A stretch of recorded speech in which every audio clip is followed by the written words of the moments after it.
Salvador Dalí, genio, extravagante y obsesivo. Salvador Dalí fue un pintor, escultor, grabador, escenógrafo, un experto dibujante, escritor y también abordó la escultura y la fotografía. Se le considera uno de los máximos representantes del surrealismo.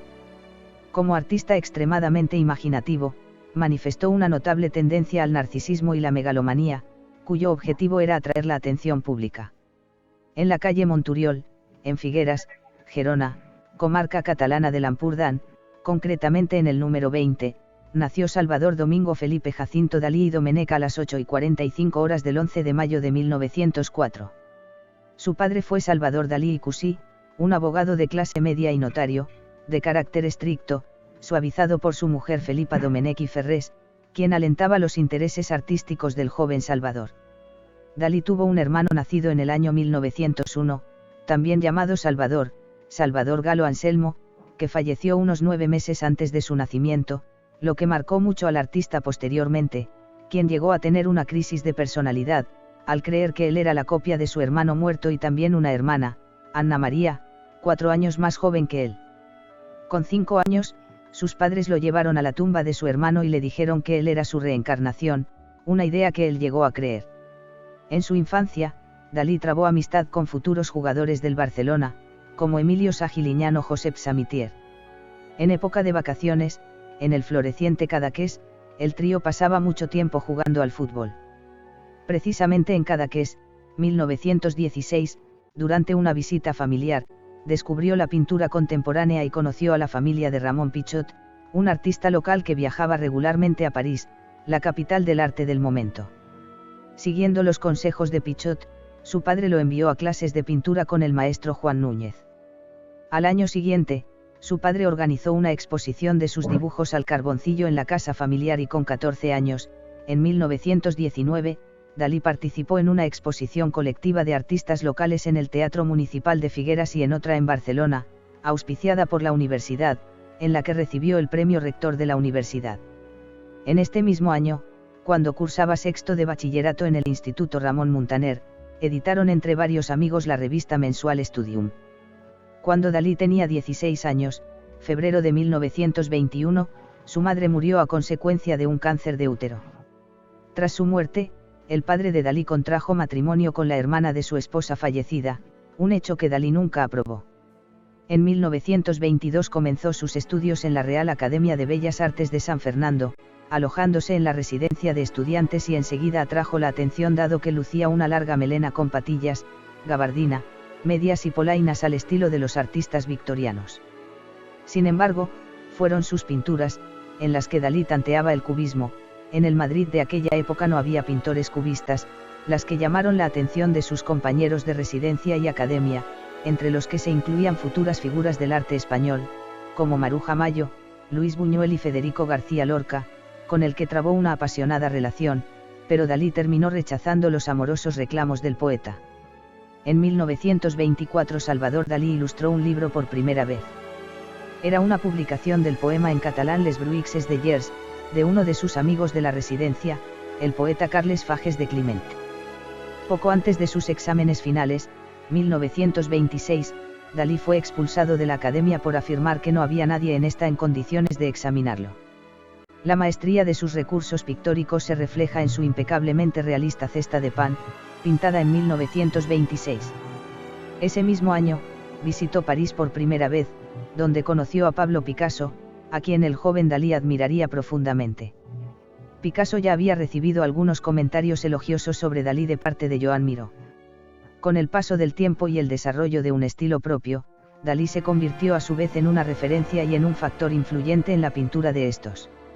En sus pinturas, Dalí absorbía las influencias de muchos estilos artísticos, desde el academicismo clásico a las vanguardias más rompedoras. Sus influencias clásicas pasaban por Rafael, Bronzino, Zurbarán, Vermeer y, por supuesto, Velázquez. Alternaba técnicas tradicionales con sistemas contemporáneos, a veces en una misma obra. Las exposiciones de su obra realizadas en Barcelona en aquella época atrajeron gran atención, en la que se mezclaban las alabanzas y los debates suscitados por una crítica dividida. En aquella época, Dalí se dejó crecer un vistoso mostacho, marcando las 10:10, que imitaba al del célebre pintor Diego Velázquez, y que se convertiría en uno de sus distintivos personales el resto de su vida. En 1929 Dalí colaboró con su amigo, el director de cine Luis Buñuel, en la redacción del polémico cortometraje Un chien andalou, y en agosto de ese mismo año conoció a su musa y futura esposa Gala, una inmigrante rusa nacida con el nombre de Elena Ivanovna Diakonova, 11 años mayor que él, y en aquel tiempo casada con el poeta francés Paul Éluard. Ese mismo año se unió oficialmente al grupo surrealista afincado en el barrio parisino de Montparnasse. Durante los 2 años siguientes, su trabajo influyó enormemente en el rumbo del surrealismo, que lo aclamó como creador del método paranoico crítico. En el ámbito doméstico, la relación de Dalí con su padre estaba próxima a la ruptura, ya que se oponía al romance del joven artista con Gala, y condenaba su vinculación con los artistas del surrealismo por considerarlos, como buena parte de la opinión pública de la época, elementos tendentes a la degeneración moral. La tensión fue en aumento hasta culminar en un enfrentamiento personal, a raíz de una noticia sobre Dalí publicada en la prensa, en la que se refería a un dibujo de un Sagrado Corazón de Jesucristo expuesto en París por el joven, por la que su padre se sintió ultrajado y le echó violentamente de casa el 28 de diciembre de 1929. Su padre lo desheredó y le prohibió regresar jamás a Cadaqués. El verano siguiente, Dalí y Gala alquilaron la pequeña cabaña de un pescador en una bahía cerca de Portllígat. Compró el terreno, y a lo largo de los años fue ampliándola hasta convertirla en su fastuosa villa junto al mar, hoy reconvertida en casa museo. Gala y Dalí se casaron en 1934 en una ceremonia civil en París, y volverían a hacerlo por el rito católico el 8 de agosto de 1958 en el Santuario de Los Ángeles, provincia de Gerona, al que llegaron en un Cadillac, hoy expuesto en el Teatro Museo Dalí. Dalí pintó en 1931 una de sus obras más célebres, La persistencia de la memoria, también llamada Los relojes blandos, obra en la que, según algunas teorías, ilustró su rechazo del tiempo como una entidad rígida o determinista. Esta idea se ve apoyada por otras imágenes de la obra, como el extenso paisaje, o algunos relojes de bolsillo devorados por insectos. Los insectos, por otra parte, formarían parte del imaginario daliniano como una entidad destructora natural y, tal como explicó en sus memorias, venía determinada por un recuerdo de infancia. Dalí llegó a Estados Unidos gracias al marchante Julien Levy en 1934. La exposición de algunas obras de Dalí levantó un enorme revuelo en Nueva York. Se organizó un baile en su honor, el Dalí Ball, al que compareció llevando una caja de cristal colgada sobre el pecho con un sostén dentro. Ese mismo año, Dalí y Gala ofrecieron un baile de máscaras en Nueva York, cortesía de la heredera Caresse Crosby. Fueron disfrazados del bebé Lindbergh y su secuestrador, en alusión a un dramático suceso reciente, lo que levantó un notable escándalo en la prensa, por lo que Dalí pidió disculpas públicamente. A finales de 1934, Dalí fue sometido a un juicio surrealista, del cual resultó su expulsión del movimiento. A esto, Dalí respondió con su célebre réplica, «Yo soy el surrealismo». Sin embargo, en 1936, Dalí volvió a participar en una exposición surrealista, esta vez de índole internacional, celebrada en Londres. Su conferencia, titulada Fantomes paranoiques autentiques, fue impartida con un traje de buzo, casco incluido. Llegó a la conferencia con un taco de billar y un par de sabuesos rusos, y en su transcurso tuvo que retirarse el casco para poder tomar aire. Comentó al respecto que, simplemente quería mostrar que estaba sumergiéndome profundamente en la mente humana.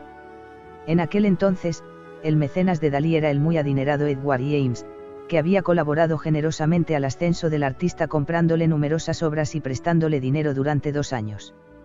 Colaboraron igualmente en la creación de 2 de los iconos más representativos del movimiento, el teléfono langosta y el sofá de los labios de Mae West.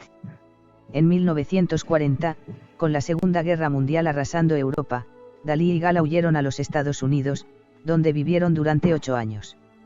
En 1941 Dalí entregó un guión cinematográfico a Jan Gavin, titulado Moontaid, en español, Marea Lunar. En 1942 publicó su autobiografía, La vida secreta de Salvador Dalí.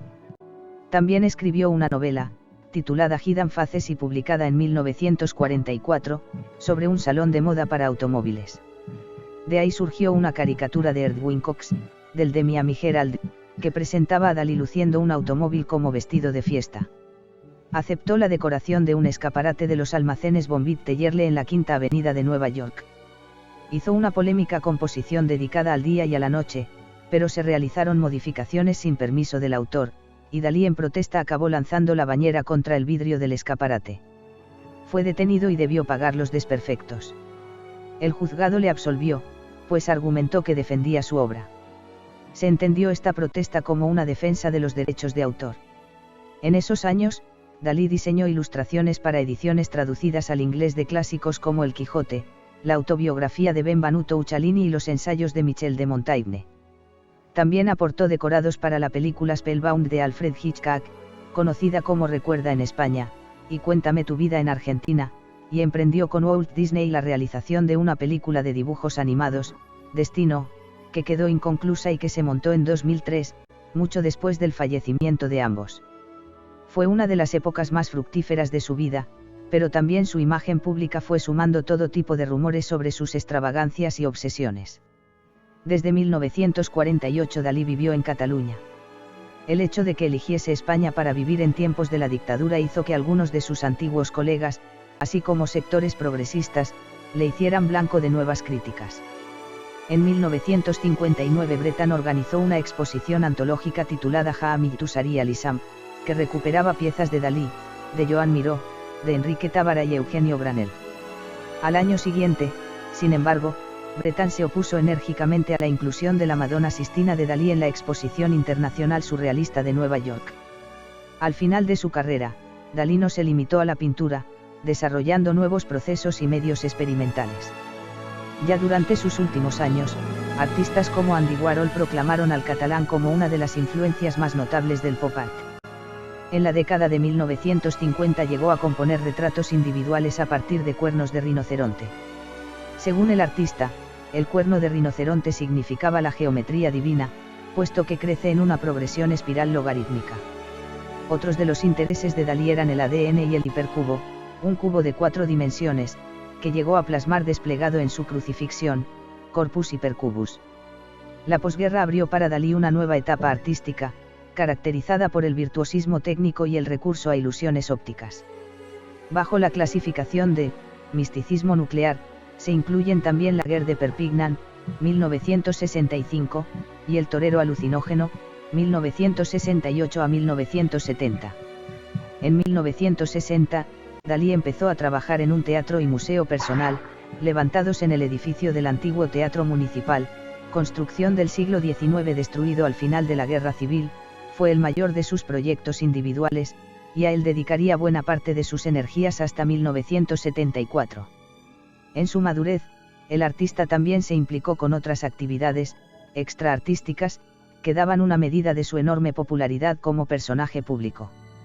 En 1968 Dalí grabó un anuncio televisivo para la marca de chocolate Lambín, y en 1969 diseñó el logo de Chupa Chups.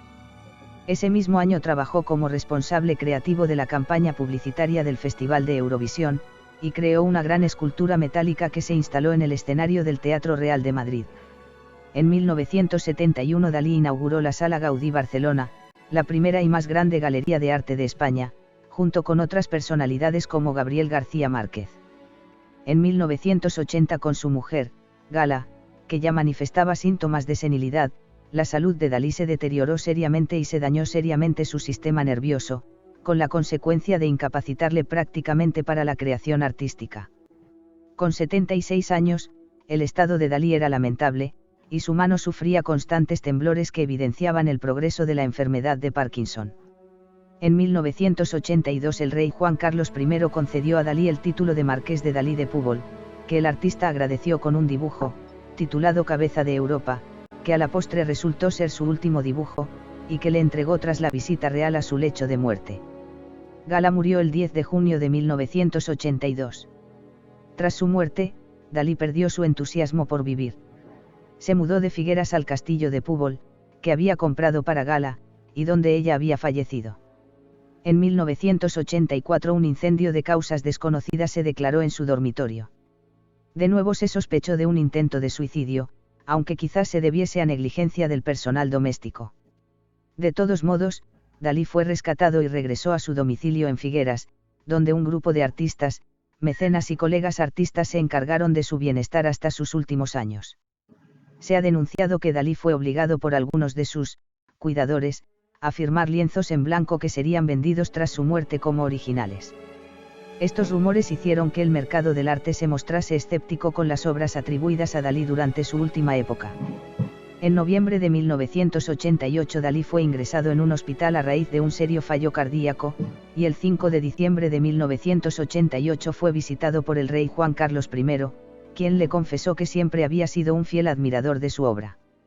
El 23 de enero de 1989, oyendo su disco favorito, Tristán e Isolda, de Richard Wagner, murió a causa de una parada cardiorrespiratoria en Figueras, con 84 años, y cerrando el círculo fue enterrado en la cripta de Figueras, situada en su teatro-museo. Su cripta se encuentra al otro lado de la iglesia de San Pedro, donde había sido bautizado y había recibido su primera comunión, y a pocos metros de distancia de su casa natal. Conforme a su último deseo, manifestado el 1 de diciembre de 1988, fue enterrado embalsamado y con el rostro cubierto por un velo bajo la cúpula de su museo en Figueras y no junto a Gala en Púbol, como había pedido en alguna ocasión anterior. Curiosamente, Dalí, que tiene calles y plazas dedicadas en muchas ciudades de España, no tiene ninguna en Barcelona. Jaime Mascaró Munar.